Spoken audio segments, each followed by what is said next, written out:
Assisto Olavo de Carvalho há pelo menos 8 anos. Desde então venho tentando entender sua guerra cultural e sua estratégia para conquistar as pessoas e chegou a hora de contar para ti. Como Olavo te enganou exatamente com a tática que ele diz lutar contra. Xingue-os do que você é, acuse-os do que você faz. E agora tá muito claro. O Olavo disse isso esse tempo todo para poder usar exatamente esse mecanismo em paz, sem ninguém perceber. Calma, não fecha o vídeo e ainda não dá hate. Deixa eu refutar e provar meu ponto em 2 vídeos e aí você comenta, pode ser?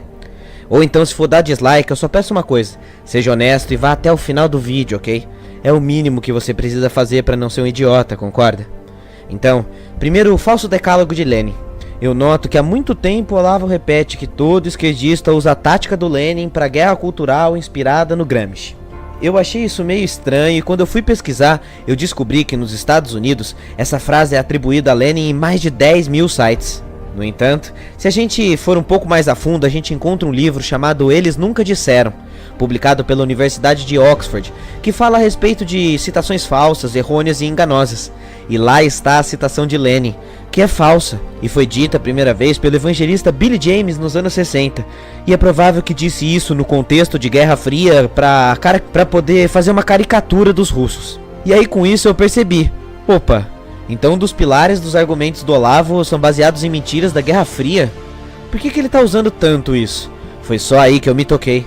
O genial Olavo criou uma blindagem para a crítica. Um escudo desonesto baseado na tal mentira do decálogo de Lenin. O professor entendeu que o Lenin usava essa tal forma de manipulação. E agora é ele quem usa essa forma para te manipular. É infalível. Você já percebeu, por exemplo, que fora quem ama o Olavo e concorda tudinho com ele, todo o resto é uma piada? E já notou que todo mundo que critica o Olavo vai logo pro panteão do desprezo? Porque para conseguir te manter no universo dele, todo mundo que não concorda vira inimigo automático e nem merece ser ouvido. Veja, por exemplo, o que aconteceu há pouco na briga do canal Dois Dedos de Teologia, que era a favor ou é a favor do Olavo.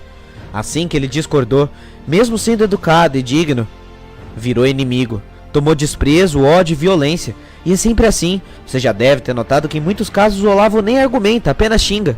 Ele usa essa linguagem agressiva para te passar a impressão de que tudo que ele fala é sábio e que quem não concordar com ele é muito burro. Isso é uma tática de manipulação, porra! Viu como funciona? Você se sente mal em não concordar com um argumento cheio de palavrões e acaba aceitando o professor. Essa é uma linha de pensamento paranoica invencível, porque prega que quem não crê nela é um mau caráter ou alienado.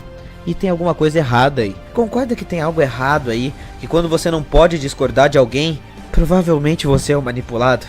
E aí, quando eu entendi esse ponto, tudo ficou claro. Tudo que o Olavo ataca como tática esquerdista ruim é exatamente o que ele usa. E aí o resto fica mais fácil de compreender. Quando ele diz que o marxismo cultural impede você de ler o outro lado e por isso te aliena, mas demoniza ao mesmo tempo tudo que é de esquerda, ele está exatamente te alienando, só que pela via da direita. Sabe o gramscismo cultural que ele tanto fala? O Olavo está há uma década ou até 2 criando o olavismo cultural, seguindo exatamente a fórmula que ele diz que Gramsci usa. Entrar na cultura para criar o caos social enquanto diz que você é a revolução. Não é à toa que o Olavo fala de tudo, de feto abortado, de cigarro não fazer mal, de geocentrismo, de combustível fóssil não existir. O Olavo tá numa guerra cultural contra tudo e todos. Ele já falou até mal de Newton e Einstein. E isso é para balançar a estrutura e criar o medo social. E tá previsto nas cartilhas de Lenin e Gramsci, segundo o Olavo de Carvalho. Veja, o Olavo tá entrando na cultura por muitos meios. Ele tem canais, políticos, pastores, todos atrás dele e ouvindo o que ele tem a dizer. E isso tá previsto também no decálogo de Lenin. Diz que para manipular deve-se controlar os meios de publicidade e assim dividir a população em grupos antagônicos, destruindo a fé das pessoas nos seus líderes naturais, ridicularizando eles com desprezo. Veja, vai dizer que o Olavo não faz isso? Olavo fez toda a sua fama mentindo enquanto dizia que a esquerda mentia, mentindo sobre ciência enquanto dizia que a ciência fazia isso, espalhando teorias da conspiração enquanto dizia que a esquerda fazia isso. E ninguém percebe isso porque o alinhamento de canais que trabalham essa pauta toda ao mesmo tempo faz com que a bolha Olavo de Carvalho seja impossível de furar. Porque quando você vai pesquisar dentro do nicho e dos canais que você gosta, que são aqueles que apoiam o Olavo, todos vão estar dizendo a mesma coisa. Todos vão estar aplaudindo o mestre. E aí você fica tranquilo e com medo de procurar outras críticas, porque aí você vai virar um comunista. A pior das coisas. Entende como o Olavo está impedindo uma galera de pensar? Porque vamos ser sinceros, você já leu Gramsci completo? Leu Lenin? Tem a referência ou o contexto? Ou ficou sabendo disso pelos canais do Olavo ou dos amigos dele? Na biblioteca desses canais, vendem os livros-fonte? Ou você não lê os livros-fonte porque pode virar um comunista? E nas palavras do falso Lenin, segundo Olavo, se você fizer tudo isso enquanto vai botando medo no povo, dizendo que a sociedade quer implantar um tal regime autoritário, quando na verdade você está plantando um regime autoritário, rapidinho você está com o povo na sua mão. Você está entendendo a manipulação? O Olavo de Carvalho tem razão. Cheque mate. Aplicando a fórmula que ele afirmou que os outros aplicavam, ele te manipulou. E manipulou uma galera que caiu nesse discurso. O Olavo tem razão. E essa semana ele disse mais uma vez na nossa cara que essa eleição tem gente lutando pela existência física, pela existência social. Só que a gente não tá mais percebendo, porque a guerra na cabeça dele já começou. E a gente vai mesmo querer ser um soldadinho do Olavo. E se você duvida, veja os vídeos desses trechos do Olavo falando do Lenin, falando do Marx, falando do Gramsci, e me diz aí você mesmo, se não é ele quem está usando essas táticas. Por favor, isso é só o começo do que eu tenho a dizer. Na sexta-feira a gente vai analisar a forma de manipulação do Olavo, a paradoxal rebeldia conservadora que o Olavo criou para seduzir os mais jovens e como ele está usando a estratégia das tesouras nas eleições, enquanto afirma que o Lenin faz isso. Olavo, amigos, Olavo tem razão. Se você usar as falsas formas de manipulação, você vai manipular pessoas. E para quem duvida do que eu tô dizendo, assista os próximos minutos e confere os links na descrição.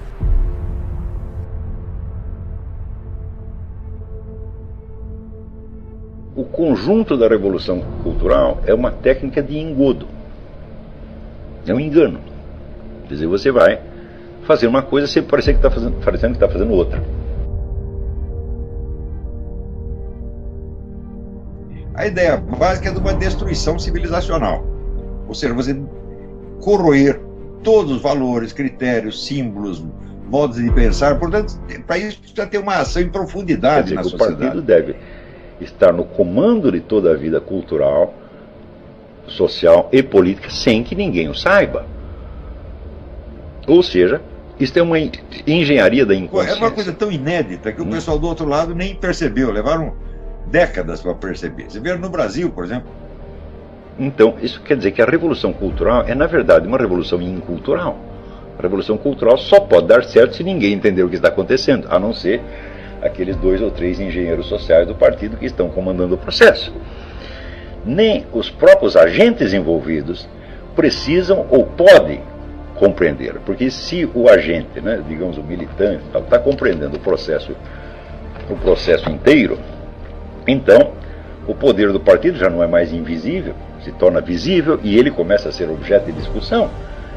E é exatamente disso que se trata, vamos dizer, na estratégia do Gramsci. Então, eles não estavam para brincadeira. Eles falaram: nós caímos do cavalo uma vez, não queremos cair 2, não vamos cair nunca mais, nós vamos levantar disso e tomar tudo. E de fato o fizeram. Só que pelos métodos do Gramsci, os quais são discretos por natureza. Na estratégia do Gramsci, a maior parte da militância. Eu me perguntava assim, será que Antônio Gramsci estava consciente de que com a sua estratégia ele não ia criar uma cultura superior, mas ele ia criar uma situação de imbecilidade coletiva absolutamente desastrosa e que talvez, uma vez consumado o processo, talvez não tivesse